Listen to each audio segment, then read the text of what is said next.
Video, I want to talk about scientific, or just not just scientific, just any type of innovation. Alright, so when I was a kid, and back in the 90s, there was a significant sense of innovation. I mean, Apple, I think, I'm not quite for sure if Apple transition from not Microsoft, but Apple transition from Mac, or if it's one, or Apple took over Macintosh. But I remember Macintosh was very popular, then Apple came out, then Apple boomed. I remembered computers were booming pretty, the technology was there. Vehicles were innovating all the time, and I'm not talking about minor innovations like, oh, well, you can get a model without a computer, and now you can get a model with a minor computer, and what's produced now is pretty much, now cars are pretty much the same damn vehicle. It's just like, oh, well, now you get 2.5 gig now or something like that. Same thing with phones. Phones aren't all that major innovative like they used to be. Now they're like, oh, well, you got an iPhone 4 and then you got iPhone 4S. What's the difference? Minor upgrades, plus you get Siri. Wow, that's a major innovation. I save your fucking money for that. Anyway, and especially during the 80s, you can also see in the content, like I said before in my other video, movies, games, and just content in general will tell you the state of the world as it is now. In a manner of speaking, not verbatim, in a manner of speaking. But if you looked at, say for instance, you looked at the TV commercials, you looked at the movies, look at cartoons when you were growing up, there was a sense of major innovation. Some of the best movies that came out dealing with major innovation or futuristic things came out before the before the 2000s, great films, for one, Blade Runner. People are like, oh, Blade Runner sucks. I'm like, no, Blade Runner's pretty good. It has a sense of what the city, has a sense of what things would look like in the near future. It's always, the innovators get their ideas from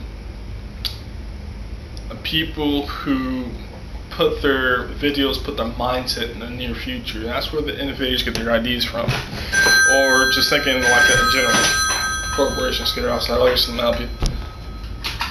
Help, please. So like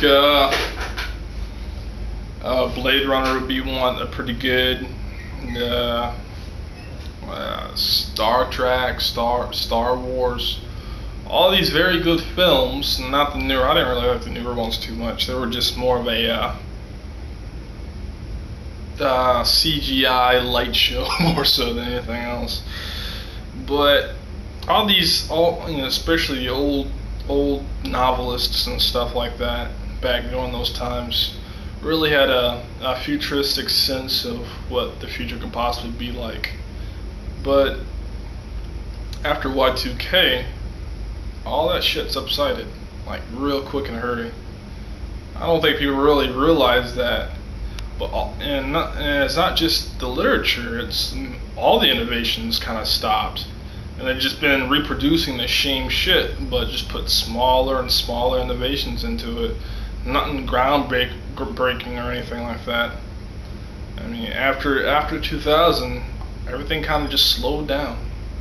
You don't really hear about major innovations like we used to have, or seeing the newer stuff, or people. You don't have a sense of progress anymore. It's like it's halted. I mean, technically speaking, by now we should have an alternate form of transportation. Or correction. Well, yeah, transportation too. An alternate source of energy, or a source of fuel consumption. By now we should have been on fossil fuels. We should have been on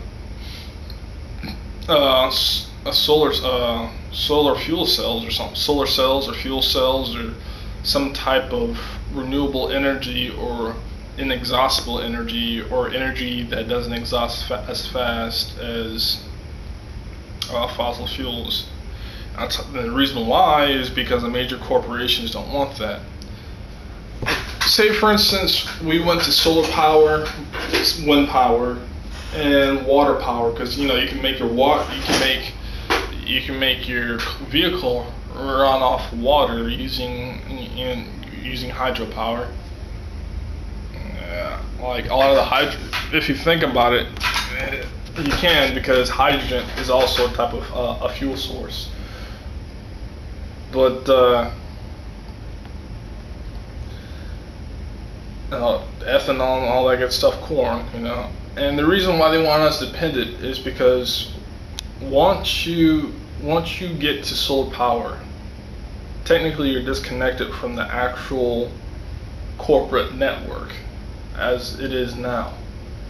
Gasoline, not so much, because the corporations own the gas rigs that drill the gas that you have to pay for, which is an extraordinary amount of money that you pay for, and then you pump it into your combustion engine, which is very old design, and it goes fast. It depletes fast inside your gas tank, and you have to go back. That's how they're making a lot of the money off the oil rigs. But if you go with like the sun, there's no more need for gas stations. There's no more need for oil rigs. You got the sun, which is an inexhaustible energy. Meaning the sky's the limit in innovation now. So when sky's the limit in innovation, then the corporate hands can't stop progress. This is the way corporations treat themselves as gods and us like peons.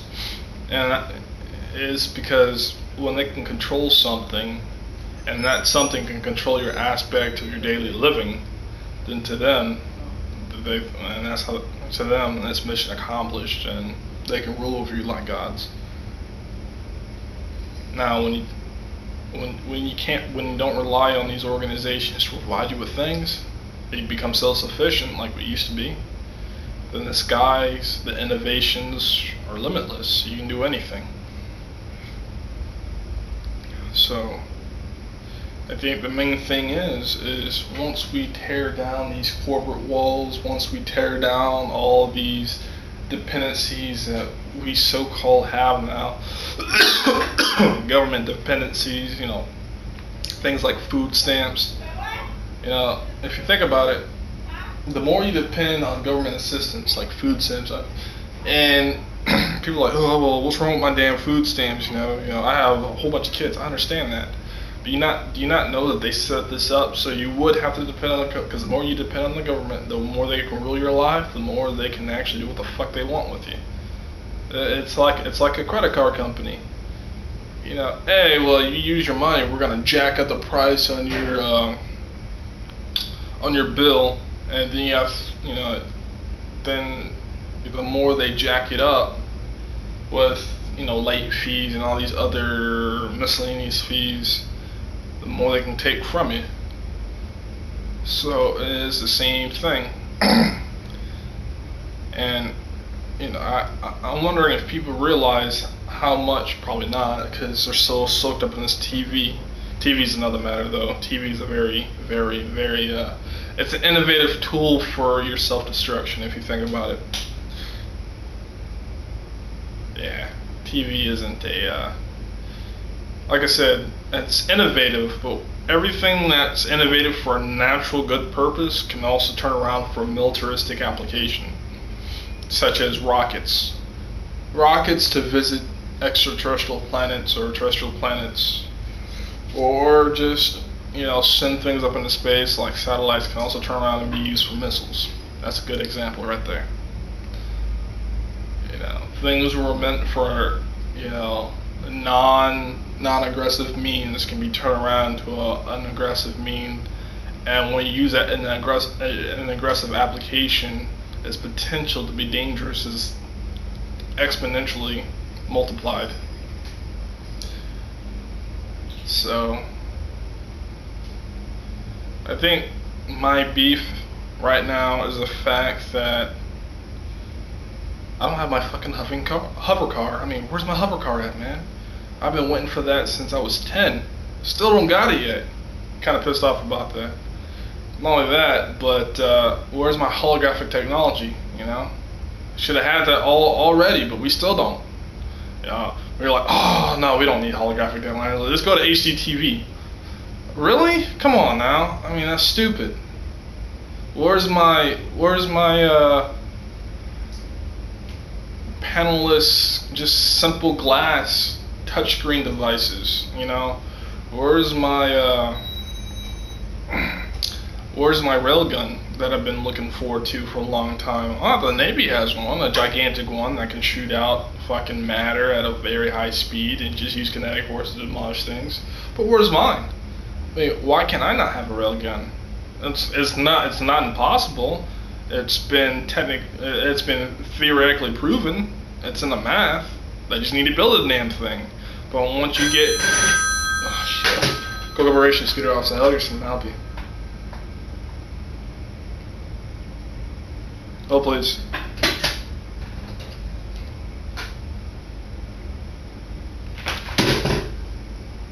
And once you get to a certain, I'm telling you, once you get to a certain point, when you stumble across an energy source that's inexhaustible and it booms innovation, the people who control that previous source of energy will go out of business, and that's what they don't want. Right now, fossil fuel is the main thing corporations are looking at to control the people, and so they will hold on to it. That's why they're closing down all these nuclear facilities. That's why they're closing down all these coal plants. You know, so the ones that are owned by the corporations can keep making money, and the people who try to innovate and try to do something new, try to help our people, get smashed in the process.